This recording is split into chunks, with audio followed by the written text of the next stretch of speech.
could ask you, do we have anything that comes into mind? Sleep. Sleep would be a good a chance to dream. Well, I've had a good time. I mean, I enjoy getting away for a few days from my writing and just talking about science fiction with nice people. It's a good thing.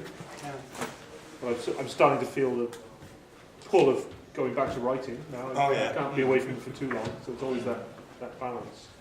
Yeah, I think it's wonderful seeing the dealer's room and such an active science fiction and fantastic community here that I wasn't aware of, and I think that's wonderful.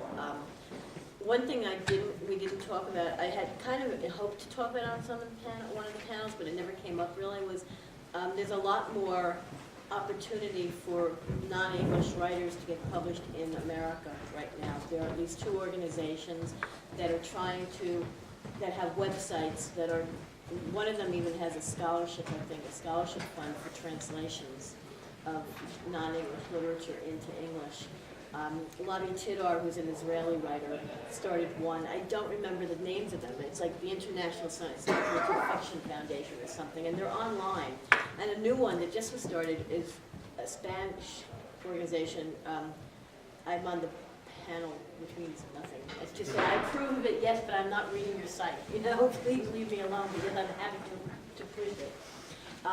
And they're concentrating on, Lavi's is international and sometimes English speaking from other, like from India, Australia, and not just America, not just the United States. But the other one is actually emphasizing non-English material and getting it published in England. And like, for example, the guy's been publishing reprints by like Aliette de Baudard, who does write in English. I mean, she's been at Intrazone, I think. But anyway, she's French. But so there are more opportunities now, and I urge you all to look. All of you who write, if you want to get published in English, and I think it's not a bad idea because it's a big market. And previous to the internet, up to about 3 or 4 or 5 years, this was really hard to do. I mean, this was really an impossible task. American editors have always been interested in other cultures' writing, but we don't have any translators. We're not going to buy untranslated material. We're not going to commission translations. It's too expensive. And commissioning a translation is really taking a chance if you're not a translator and don't know the material. So I think right now, in the last 5 years, is an amazing opportunity for non-English speaking writers of science fiction, fantasy, and horror to get your material in front of a new audience, a much larger audience. So I'm encouraged by that, and I'm pleased to see that there's so many writers who are writing here in Denmark. So to me, it's been a great opportunity to know that this exists and to urge you to do this, to try to get published in the States.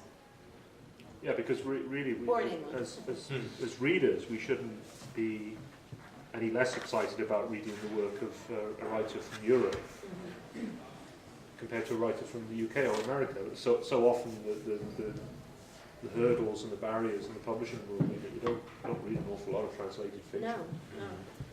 There's always that, and there seems to be a perception that it's not quite the same stuff, but it's really rubbish. And I think that, well, I like pop music, and I think in recent years there's been a real breakdown of international barriers in pop music, and a pop star from Iceland or from Denmark or Norway has just as much a chance of reaching an international audience as a pop star from Manchester or something. It's really, really good. You have to sing in English, that is. Well, yeah, but even not necessarily, because music is music. Yeah, you got like Sigur Rós, and they sing in complete gobbledygook. But